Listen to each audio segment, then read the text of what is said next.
The most merciful thing in the world, I think, is the inability of the human mind to correlate all its contents. We live on a placid island of ignorance in the midst of black seas of infinity, and it was not meant that we should voyage far. The sciences, each straining in its own direction, have hitherto harmed us little, but someday the piecing together of disassociated knowledge will open up such terrifying vistas of reality and of our frightful position therein, that we shall either go mad from the revelation or flee from the deadly light into the peace and safety of a new dark age. Theosophists have guessed at the awesome grandeur of the cosmic cycle wherein our world and human race form transient incidents. They have hinted at strange survivals in terms which would freeze the blood if not masked by a bland optimism. But it is not from them that there came the single glimpse of forbidden eons which chills me when I think of it and maddens me when I dream of it.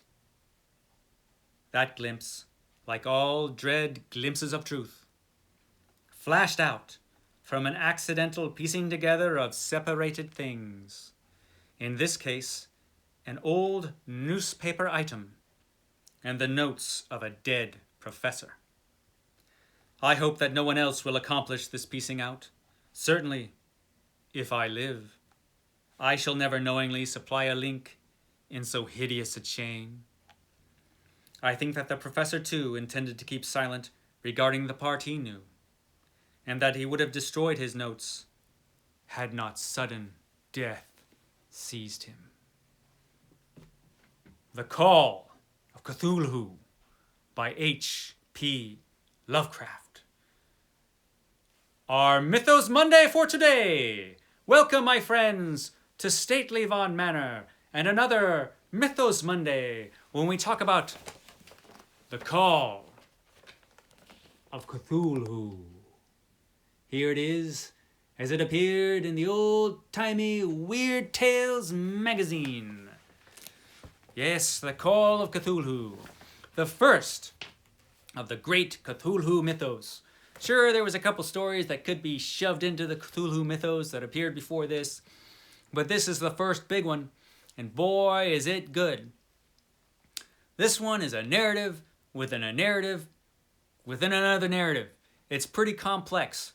I remember reading this for the first time, and I sat there, and suddenly at some point, I was so engrossed, but at some point I realized, this is a story that's taken place in another story that's taken place in even another story. And I had to flip back and to figure out what the heck was going on, and okay, I'm okay, I understand what's going on. But yeah, it's deceptively complex. And it's deceptive because you could just tear right into this story and just not notice all the complexity that's going on and that's holding this story together. H.P. Lovecraft has taken a page from Bram Stoker's book and formed a lot of the bulk of this story as different manuscripts that tell one horrifying story if you piece together all the disassociated knowledge. And the story begins with a professor type who's going through the papers of his great uncle who has recently died. His great uncle was a professor at Miskatonic University, the professor of ancient Semitic languages, and he died under mysterious circumstances, although he was really, really old, so I guess it shouldn't be that mysterious. But he mysteriously died, and so his nephew is going through all his things, and his nephew finds this old box, mysterious box. And he searches, he finds the key, he opens the mysterious box, and he finds inside a bunch of different manuscripts which tell the horrifying story of the cult of Cthulhu. And the first thing he reads in the notes is how the professor one night was visited by a young guy named Wilcox, who was a sculptor. And Wilcox has brought this bas-relief, which he obviously himself has sculpted. It has some mysterious writing at the top and characters that nobody has ever seen, and a figure on the bas-relief is outlined, and it's a figure of this guy, Cthulhu. Big guy, tentacles on the face, big wings in the back, creepy looking creature. H.P. Lovecraft, in preparation for this story, actually drew a picture of this horrifying creature. This is the horrifying creature that is H.P. Lovecraft's own drawing of Cthulhu as he appeared on a sculpture that will show up in this story soon. So the professor's looking at this bas-relief, and the young Wilcox is saying, "Hey, can you translate the words on this?" And the professor's like, "You just made this, and you're asking me to translate them? Get at it." But wait. Suddenly, when the professor's looking at this bas-relief, he's struck by a memory. Suddenly, he recognizes this monster. And he starts talking to Wilcox, and he's asking him, "Okay, tell me a little about this." And Wilcox is saying, "Well, I had this crazy dream of this huge cyclopean city." Cyclopean, that means big. And it's a word that Lovecraft loves to use like all the time. It's a great word. So he has his dream of the cyclopean city. It's big and green and slimy, and he hears these echoing words in this city. Cthulhu, Fatagan. These are the words that he hears. And as soon as he says that, the professor's like, "Oh man, I recognize those words." And he recognizes this sculptured monster. So he starts asking this guy a lot of questions. He's like, "Listen, dude, you can level with me, man. Tell me all about this. I'll keep your secret. I'll keep your secret." And Wilcox is like, "Secret? What are you talking about, old dude?" So it turns out that years before, the professor, Professor Angel, has seen this figure and has heard those words, Cthulhu, Fatagan. For years before, the professor was at a conference. And to this conference came Inspector Legrasse, who brought the statue whose drawing I just showed you. And he brings this obviously ancient statue. And Professor Angel and a bunch of other professors all crowd around and are like, "Man, what's that? That's old and creepy." And Inspector Legrasse is like, "Well, I got this on a case, you see. There was a horrifying, murderous cult who we found in the swamps, and they were dancing all around this big monolith, and on top of the monolith was this itty-bitty statue up there. And the cultists were all chanting, and a couple of the words they were chanting was Fatagan, Cthulhu." And so it's a pretty spooky story, and the inspector's like, "I just need you guys to tell me, what the heck this thing is. It's obviously old and ancient, and I'm trying to get the lowdown on this crazy murderous cult that we found in the swamp." And all the professors are like, "Man, I've never seen anything like that before." Until one professor pipes up, "Oh, wait, I recognize that. I saw that years ago in Greenland. The natives of Greenland, there was a terrifying, horrifying tribe that all the other natives didn't like. And they worshipped a statue an awful lot like that. And they were chanting the same thing. So we've got one cult here in Greenland, and the same cult is in New Orleans, in a swamp. And now this Wilcox guy, he's having dreams about this. What's the deal?" So Professor Angel, naturally, as a professor types, is like, "You know what?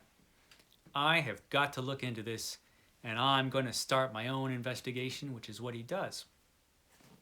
So he asks Wilcox to give him any more information on any more dreams that he might have. And so Wilcox does. And then one night, he goes into delirium. He starts acting as if he has a fever, although strangely enough, he doesn't really have one, but he just goes crazy and thrashes about as if he's in a deadly psychotic fever. And it turns out, through his investigations, the professor finds out that at that same night, a bunch of people all over the world